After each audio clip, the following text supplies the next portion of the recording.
মায়ার নগরী মায়াপুরের উদ্দেশ্যে জার্নি শুরু করব হাওড়া থেকে 13063 হাওড়া বেলুরঘাট এক্সপ্রেসের মাধ্যমে। শুরু করছি মায়াপুর নবদ্বীপের নতুন পর্ব। থাকছে বিস্তারিত তথ্য। সকাল সকাল হাওড়া স্টেশন চত্বরে 1 কাপ করে চা পান করে কলা কিনে ঢুকে পড়লাম হাওড়া স্টেশনের ভেতর। শ্রীকৃষ্ণের নাম নিয়ে ঘুম ঘুম চোখে সকাল সকাল পৌঁছে গেলাম হাওড়া স্টেশনে। আজকে আমাদের গন্তব্য হচ্ছে মায়াপুর নবদ্বীপ। তো সকাল সকাল এসেছে, এখানে খিদে পেয়েছে, তো এমনি কিছু খেতে চাইছি না, তার জন্য একটা কলা নিয়েছি। এই কলাটা আপাতত খাবো। এই কলাটা খাওয়ার পর আমরা এখন কিছুক্ষণ অপেক্ষা করতে হবে, যেহেতু আমাদের ট্রেন এখনো আসেনি। আর ট্রেনের কোনো কনফার্মেশন লিস্ট যেটা দেয় যে কোন স্টেশনে বা কোন প্ল্যাটফর্মে আসছে মেনলি, সেটা এখনো পাইনি। তো সেটা দেখে নিলে সেই স্টেশনে গিয়ে, মানে সেই প্ল্যাটফর্মে গিয়ে আমরা বসবো, অপেক্ষা করবো ট্রেনের জন্য। তো আপাতত এখানেই সময় কাটাতে হবে, কারণ অনেকটা আগে পৌঁছে গেছি। ট্রেনের টাইম হচ্ছে আমাদের 7:50, আর এখন বাজছে 7:30। তো 20 মিনিট মতো এখন বসতে হবে। 13 অক্টোবর 2014 থেকে 13063 হাওড়া বেলুরঘাট এক্সপ্রেস, অর্থাৎ প্রায় 10 বছর, এখন 2024 চলছে। হ্যাঁ, এই 10 বছর ধরে তার পরিষেবা কিন্তু দিয়ে চলেছে। এই যে ট্রেনটি কিন্তু তার যে রেকগুলো রয়েছে সেটা কিন্তু আরও দুটি ট্রেনের সাথে শেয়ার করে। তো সেই দুটি ট্রেন হচ্ছে 13043 এবং 13042, যেটা হচ্ছে হাওড়া রক্সল এক্সপ্রেস এবং রক্সল হাওড়া এক্সপ্রেস। তো এই ট্রেনটি যে রেকগুলি হচ্ছে সেগুলো হচ্ছে আইসিএ। হাওড়া থেকে বেলুঘাট 939 কিলোমিটার যেতে কিন্তু এই ট্রেনের সময় লাগে 9 ঘন্টা 45 মিনিট, অর্থাৎ 45 কিলোমিটার প্রতি ঘন্টা। এবং এর সর্বোচ্চ পারমিশনাল গতিবেগ হচ্ছে 110 কিলোমিটার প্রতি ঘন্টা, যেটা কিন্তু ব্যান্ডেল থেকে বালুরঘাট পর্যন্ত। আর এই ট্রেনে রয়েছে আপনার 4টি জেনারেল কামরা, আর সাথে রয়েছে 7টি স্লিপার কক্ষ, 2টি তৃতীয় শ্রেণীর বাতানুকূলীন কক্ষ এবং 1টি দ্বিতীয় শ্রেণীর বাতানুকূলীন কক্ষ। তাছাড়া এই ট্রেনটি রয়েছে 3টি সেকেন্ড সিটিং। এবার সেকেন্ড সিটিংয়ের ব্যাপারটা বলে দিই। সেকেন্ড সিটিং কিন্তু S6, S7, S8, এই যে 3টি স্লিপার কক্ষকেই কিন্তু সেকেন্ড সিটিংয়ের জন্য অ্যালাউড করা হয়েছে। ঠিক আছে, এর জন্য কিন্তু আলাদা করে যেমন সেকেন্ড সিটিং হয় সেটা কিন্তু নেই, স্লিপারগুলোকে কিন্তু এখানে অ্যালাউড করে দিয়েছে। এটি হচ্ছে মেল বা এক্সপ্রেস টাইপ, এটা ইস্টার্ন রেলওয়ে জোনের মধ্যে পড়ে। 7:50 হাওড়ার কত নম্বর প্ল্যাটফর্ম থেকে সেটা এখন আমরা জানি না কখন থেকে কত নম্বরে দেবে। আশা করছি 11 নম্বরেই দেওয়ার কথা, তো সেটা আমাদের একটু পরেই জানতে পারবো, যখন দেবে সেটা আমি জানিয়ে দেবো। এই ট্রেনটি তার যাত্রাপথে টোটাল 10টি হল্ট রয়েছে এবং 106টি ইন্টারমিডিয়েট স্টেশন। ইন্টারমিডিয়েট স্টেশন বলতে ধরুন এই যে হাওড়া থেকে বালুরঘাট যাবে, তার মাঝে যে 10টি জায়গা দাঁড়াবে এবং তার মাঝখানে যে স্টেশন টু স্টেশনের মাঝখানে যে স্টেশনগুলি আসবে যেগুলিতে দাঁড়াবে না, সেইগুলিকে ইন্টারমিডিয়েট স্টেশন বলে। সেই স্টেশনের উপর দিয়ে কিন্তু ট্রেনটি থ্রু যাবে। আর এই ট্রেনে কিন্তু কোনো পেন্টিকার বা অনবোর্ড ক্যাটারিং নেই এই ট্রেনে, তবে ই ক্যাটারিং আছে। তাছাড়া হকার তো থাকবেই, সেখানে আপনারা খাবার টাওয়ার এতে কোনো অসুবিধা হবে না।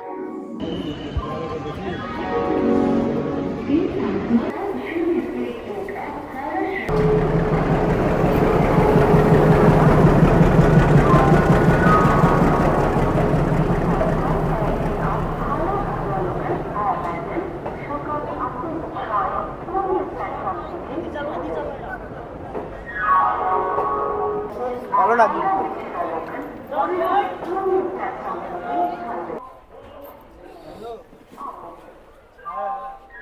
তো ট্রেনে উঠে পড়েছি।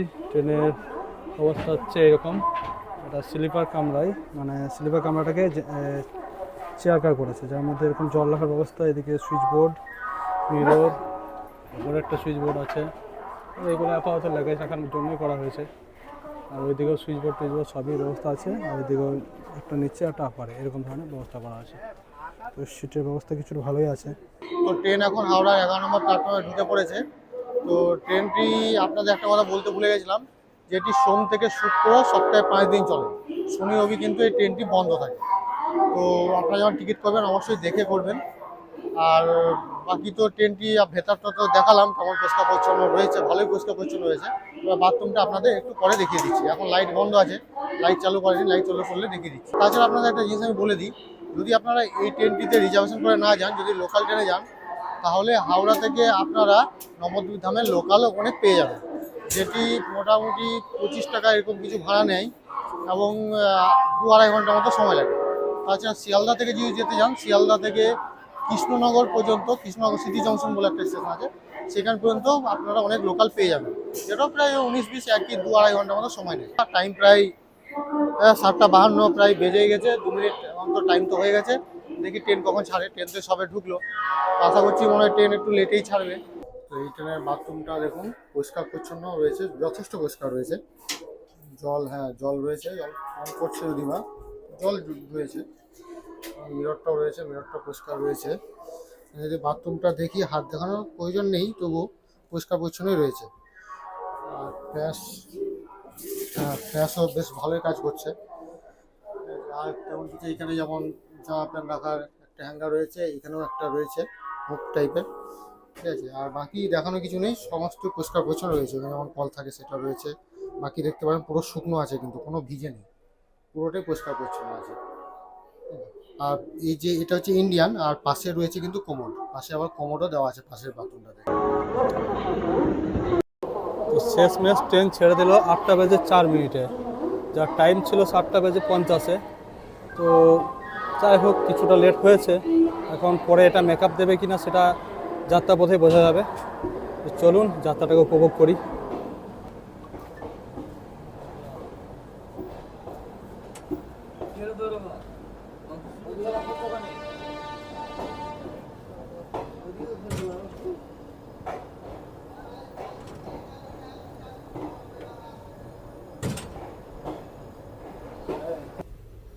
যাত্রাপথে যেতে যেতে চা আর কফি।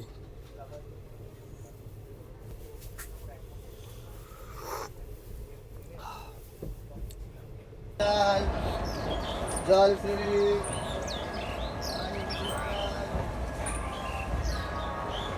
হাওড়া নিউ দিল্লি পূর্বা এক্সপ্রেস ভায়া গয়া।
ਛੱਡ ਪਰ ਨਾ ਖਰਾਬੇ ਤੂੰ ਸੁਣ ਲੈ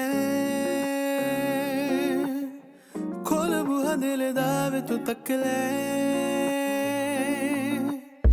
ਛੱਡ ਪਰ ਨਾ ਖਰਾਬੇ ਤੂੰ ਸੁਣ ਲੈ ਖੋਲ ਬੂਹਾ ਦਿਲ ਦਾ ਵੇ ਤੂੰ ਤੱਕ ਲੈ ਮੇਰੇ ਜਿਹਾ ਕੋਈ ਹੋਰ ਨਹੀਂ ਲੱਭਣਾ ਵਹਿਮ ਕੱਢ ਦੇ ਬਾਰੇ ਤੂੰ ਸੁਣ ਲੈ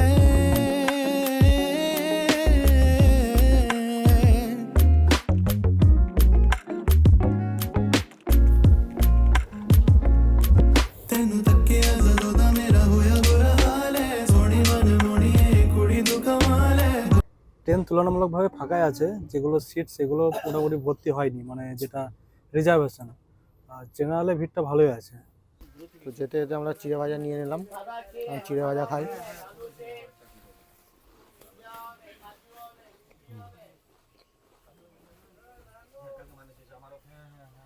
এই চিড়ে ভাজাটা মশলা ছাড়া খেতে দারুণ, পুরো একদম নরম পুরোর মতো।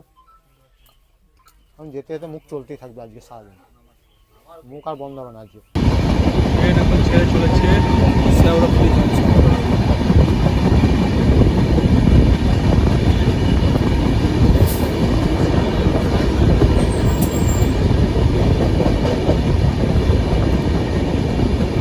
ট্রেন এখনো মোটামুটি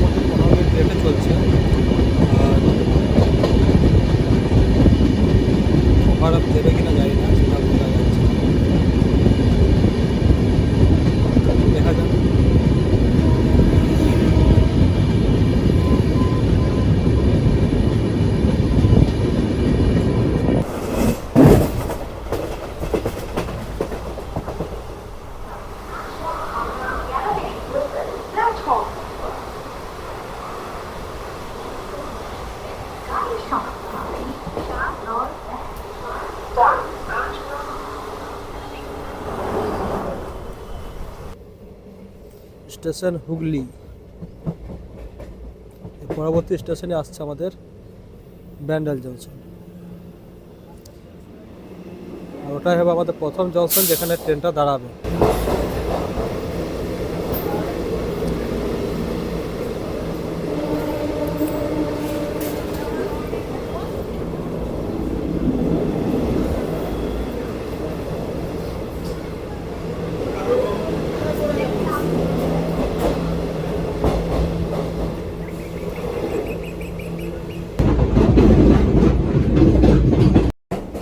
পর্যাপ্ত জল রয়েছে, সবই রয়েছে, বেসিনও আছে।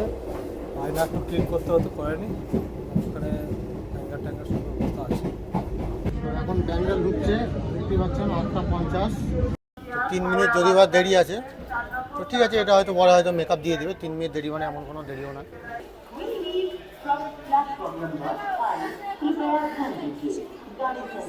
ওখানে রিংটা না থাকার কারণে রাতে প্রবলেম আছে। হাওড়া থেকে ব্যান্ডেল 29.5 কিলোমিটার পথ পেরিয়ে এখন আমরা ব্যান্ডেল স্টেশনে পৌঁছে গেছি। তো ব্যান্ডেল থেকে ট্রেন দেখতেই পাচ্ছেন ছেড়ে দিয়েছে। তো যদি বা সেটা 3 মিনিট এরকম লেট ছিল, তো এখানে 2 মিনিটের হল ছিল, যেটা অলরেডি 2 মিনিটের বেশি দাঁড়িয়েছে এখানে বলা যেতে পারে। তো এর পরবর্তী স্টেশন নবদ্বীপ ধাম। তো দেখি সেটা ওখানে স্পিডটা অনেকটাই বেশি দেবে। তো এটা এখানে আসার কথা ছিল 8:47-এ। তো হাওড়া থেকে ব্যান্ডেল যে 29.5 কিলোমিটার পথ, সেটা অতিক্রম করতে সময় লাগার কথা ছিল 57 মিনিট, অর্থাৎ এর গড় গতিবেগ হওয়ার কথা ছিল 42 কিলোমিটার প্রতি ঘন্টা। তো বলতে গেলে একটু স্পিডেই ঢুকিয়েছে, কারণ হাওড়া থেকে তো একটু লেটেই ছেড়েছে। এই যে ব্যান্ডেল জংশন, এটা জংশন হওয়ার কারণ হচ্ছে এখান থেকে একদিকে চলে যাচ্ছে আপনার ওই বর্ধমান লাইন, একদিকে চলে যাচ্ছে কাটোয়া লাইন, যে লাইনটাতে আমরা এখন যাচ্ছি, আরেকদিকে হচ্ছে শিয়ালদা লাইন। তো এই তিনটে এই যে এখানে এই যে ডিভাইডগুলো হয়েছে, যার জন্য এটাকে ব্যান্ডেল জংশন বলা হচ্ছে।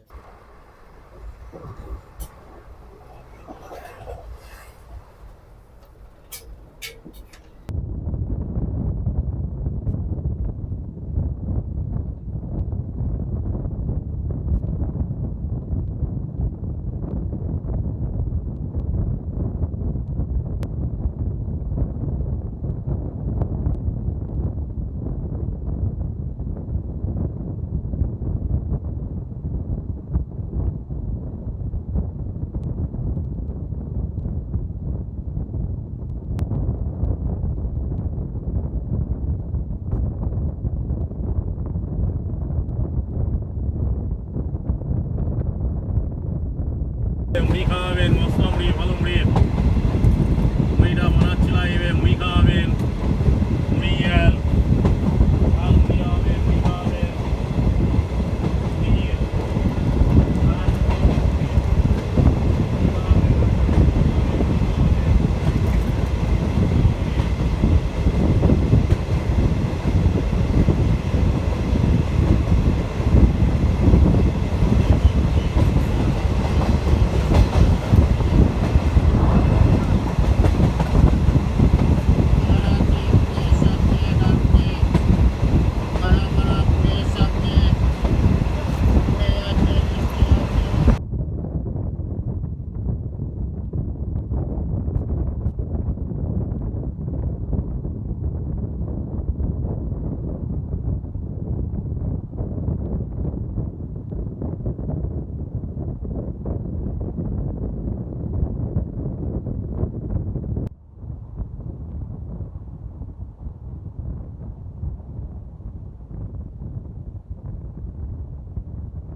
বাস সারি আছে ভালো, শান্তিপুর নবদ্বীপের।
তো এখন আমরা পৌঁছে গেছি নবদ্বীপের 3 নম্বর প্ল্যাটফর্মে। তো আমাদের ডেস্টিনেশন এত দূর অবধি ছিল, এখান থেকে আমরা এবার চলে যাব মায়াপুর। সেটা কিভাবে যাব সেটা আপনাদেরকে আমি দেখাচ্ছি। তো হাওড়া থেকে 105.1 কিলোমিটার পথ অতিক্রম করে আমরা এখন নবদ্বীপ ধামের 3 নম্বর প্ল্যাটফর্মে এসে পৌঁছেছি। ব্যান্ডেল থেকে নবদ্বীপ ধাম 65.5 কিলোমিটার পথ অতিক্রম করতে সময় লাগার কথা ছিল 48 মিনিট, অর্থাৎ এর গড় গতিবেগ হওয়ার কথা ছিল 82 কিলোমিটার প্রতি ঘন্টা। এই যে ট্রেন, এই ট্রেনে ব্যান্ডেল থেকে নবদ্বীপ এই রুটটাতেই কিন্তু এই ট্রেনে সব থেকে বেশি স্পিডে যাওয়ার কথা। তো যাই হোক, মোটামুটি 15 মিনিট দেরিতে, এখন তো বাজে 9:52 এরকম। তো 9:52 মানে 15 মিনিট লেট। তো ঠিক আছে, পরে গিয়ে হয়তো মেকআপ দিয়ে দেবে। এই ট্রেন এবার 438.5 কিলোমিটার পথ অতিক্রম করে 5:35 বিকালবেলায় তার ডেস্টিনেশন বালুঘাটে গিয়ে পৌঁছাবে। তো আমরা এবার এখান থেকে নবদ্বীপ স্টেশন থেকে বাইরে বেরোবো। তো কীভাবে যাবো না যাবো সেটা এবার আপনাদের দেখাচ্ছি।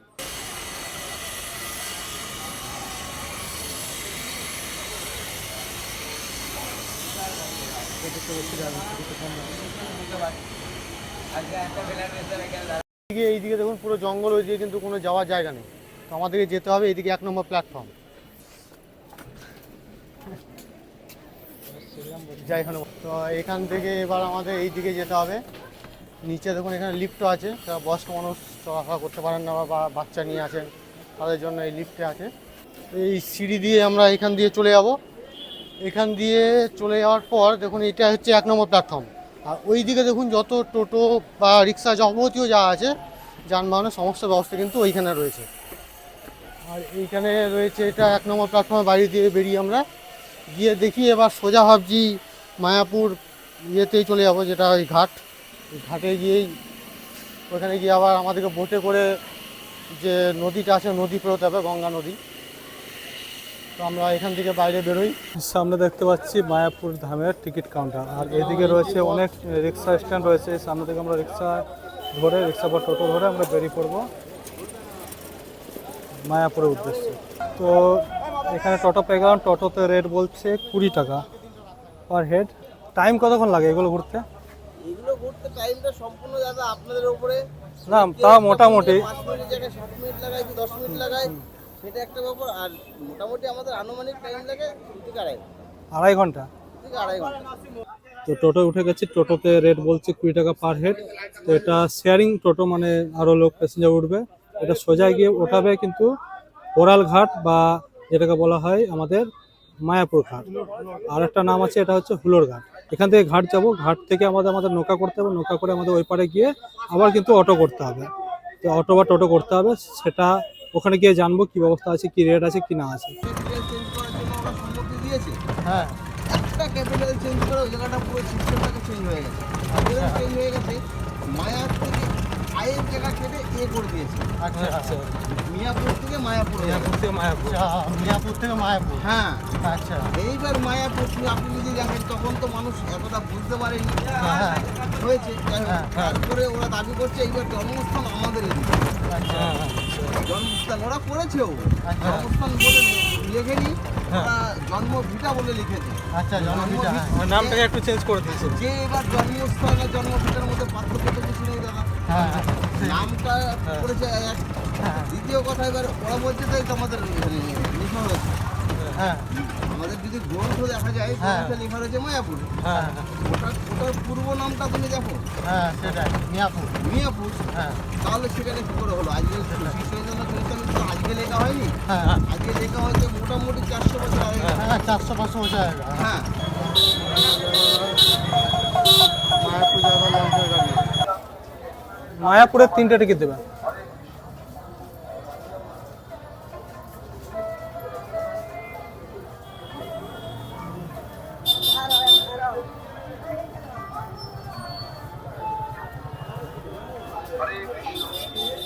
এদিকে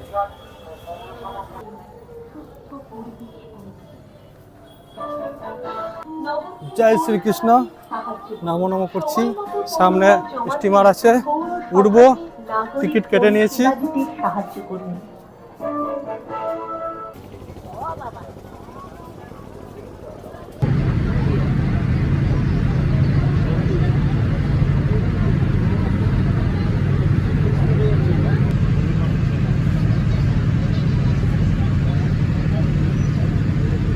এই যে জায়গাটা, এই জায়গাটায় কিন্তু জলটা মিশছে, ক্লিয়ারলি বোঝা যাচ্ছে। দেখুন দুটো কালার আলাদা আলাদা হয়ে গেছে। এই যে নীলচে কালার ওইটা হচ্ছে জলঙ্গি, আর এই যে ঘোলাটে কালার এইটা হচ্ছে ভাগীরথী। এইটা এখন আমরা জলঙ্গির উপর দিয়ে যাচ্ছি, ওই দিকে চলে যাচ্ছে ভাগীরথী। চলে গেলাম সব না, ও ওপরে লেগে আছে, লাইন ধরে ধরে যাচ্ছে। বেশি গর্ত নাই।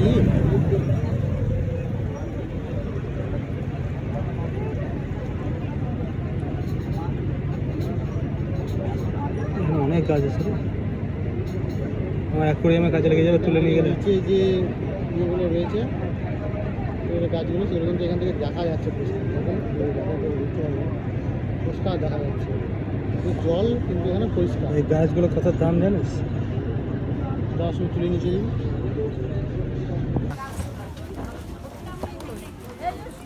হ্যাঁ গেল।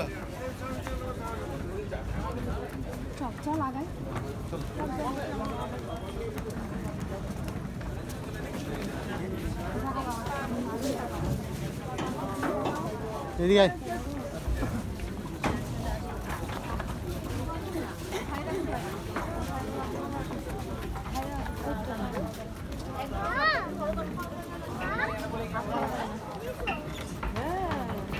দেখে আসুন বাসের বেড। এই যে টিকিটটা দেওয়া হয়েছে, টিকিটটা কিন্তু ফেলবেন না, এটা কিন্তু এখানে দেখাতে হবে।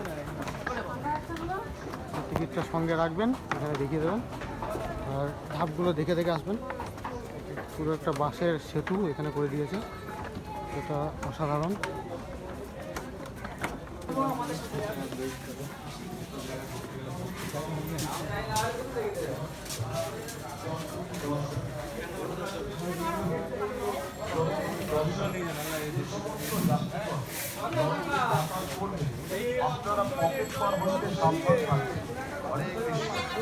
যাহারা নবদ্বীপ যাবে হাটের বাঁদিকে লঞ্চের কাউন্টার আছে, ওখান থেকে টিকিট সংগ্রহ করে লঞ্চে জনপ্রতি 10 টাকা। মনে রাখবেন, টিকিট মূল্য জনপ্রতি 10 টাকা। যে সমস্ত যাত্রীগণ লঞ্চে যাতায়াত করবেন আপনারা পকেট মার হইতে সাবধান থাকবেন। এবার এইখানেই আমরা আসছে আপনারা টোটো ধরবো, এখান থেকে এখানে আমরা টোটো পেয়ে যাবো। তো সামনে এখান থেকে টোটো যাই, দেখি কী বলছে। দেখুন এখানে কৃষ্ণনগর যাওয়ার বাসও রয়েছে, চাইলে বাসও যেতে পারবেন। আর এখন এই যে এই রাস্তাটা, এইখান থেকে আমরা আসলাম, এইখান দিয়ে এবার আমরা এই দিক দিয়ে বেরিয়ে দেখুন এখানে টোটো স্ট্যান্ডগুলো রয়েছে, ওখান থেকে আমরা টোটো পেয়ে যাবো। ওখান থেকে আমরা টোটো ধরবো। শ্রী চৈতন্য মঠে দেখা হয়েছে, হ্যাঁ শ্রী চৈতন্য মঠ, মহাপ্রভুর জন্মস্থান। ঠিক আছে, তো জন্মস্থান নিয়ে যদি বা এখানে একটা বিতর্ক ব্যাপার রয়েছে, দুরকম মত রয়েছে, তো সেই বিতর্কে আমরা যাচ্ছি না। আপাতত মন্দির স্ট্রাকচারগুলো সুন্দরভাবে করেছে, এখানে যাবেন সুন্দর সুন্দর মন্দির, শুধু চারিদিকে শুধু মন্দির।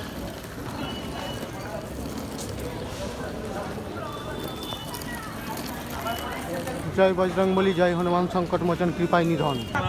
এখন এখান থেকে আমরা টোটো করে নিয়েছি, যেটা গদাভবন বলছে আমাদের এখন 20 টাকা করে।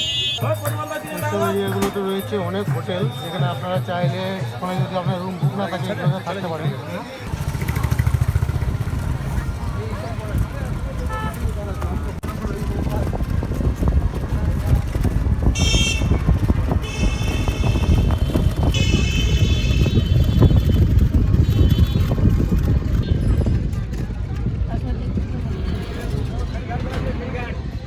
এখানে বল্লাল ডিবিটা কত দূরে? বল্লাল ডিবিটা আপনার মায়াপুর ছাড়িয়ে একটা বামপুর বাজারে, আচ্ছা গ্রামের ভিতরের দিকে। আচ্ছা, যান নিয়ে যাবো, যান।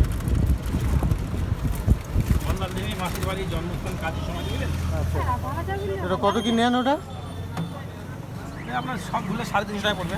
সবগুলো সাজানো আমার বল্লাল ডিবি। বল্লাল ডিবি নিয়ে যাবো, যান, ওটা অনেক ভিতরে, বুঝলেন?